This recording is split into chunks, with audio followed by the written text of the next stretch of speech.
Pada era digital ini, proses manual dalam birokrasi, termasuk pembuatan laporan perjalanan dinas, perlu diinovasi untuk meningkatkan efisiensi dan efektivitas. Latar belakang pembuatan Smart Lab Perjadin yaitu proses manual yang inefisien dan memboroskan waktu, sehingga pembuatan laporan perjalanan dinas membutuhkan waktu yang banyak. Yang kedua, laporan perjalanan dinas dan surat perintah perjalanan dinas beserta laporan masih dibuat satu persatu sehingga kurang efisien. Yang ketiga, belum adanya aplikasi yang dapat digunakan untuk membuat laporan secara efektif dan efisien dengan hasil yang akurat. Yang keempat, pembuatan laporan perjalanan dinas dalam jumlah banyak membutuhkan waktu yang banyak pula. Serta yang kelima, kesalahan penginputan data dapat menyebabkan kerugian banyak kertas. Aplikasi Smart Lab Perjadin hadir untuk mengefektif dan mengefisienkan pembuatan laporan perjalanan dinas. Untuk menggunakan aplikasi Smart Lab Perjadin, yang pertama harus dipastikan adalah pengisian database dari tabel pegawai SBU perjalanan dinas harus update ya. Kemudian kode kegiatan. Lalu setelah itu kita mengisi nama OPD. Kemudian mengganti header sesuai dengan OPD kita. Lalu mengisi formulir.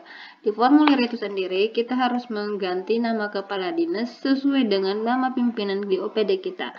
Kemudian mengganti nama PPTK kegiatan dari pelaksanaan kegiatan yang akan dibuatkan SPJ.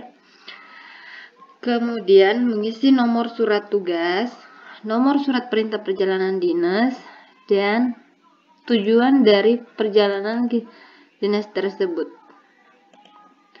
Kemudian mengisi dasar surat tugas, mengisi maksud dan tujuan dari perjalanan dinas, lama dari perjalanan dinas tersebut, misalnya 2 hari, kemudian tanggal berangkat.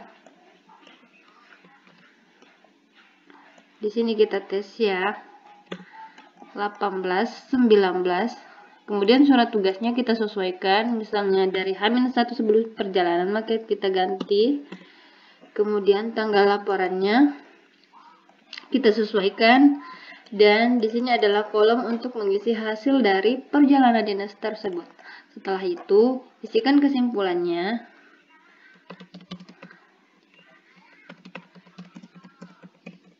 Kita isi sesuai dengan hasil dari perjalanan dinas tersebut. Kemudian, isi dengan nama pejabat yang akan ditugaskan.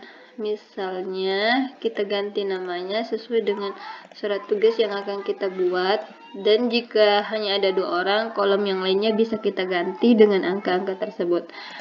Kemudian ini kita ganti, kita kosongkan, dan ini kita sesuaikan dengan kepangkatan yang bersangkutan.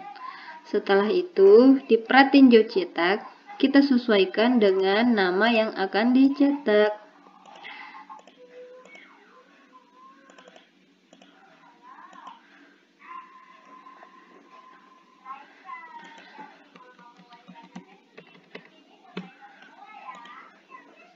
Jika yang bersangkutan menggunakan bil transport, maka kita isikan angka di sini. Namun jika tidak, bisa diisikan dengan angka 0. Selanjutnya kita lihat di report. Nah, tampilan dari hasil penginputan kita seperti ini. Ini adalah hasilnya. Setelah kita menginput data-data di formulir, kita bisa lihat hasilnya di bagian report umum. Nah, ini adalah hasil siap cetak dari inputan kita, dan kita tinggal mencetaknya. Dari video tadi dapat kita lihat waktu proses pembuatan laporan perjalanan dinas yang lebih cepat dan efisien yang dapat ditingkatkan. Yang kedua, akurasi yang ditingkatkan dan kesalahan yang dapat diminimalisir. Yang ketiga, transparansi dan akuntabilitas yang dapat ditingkatkan.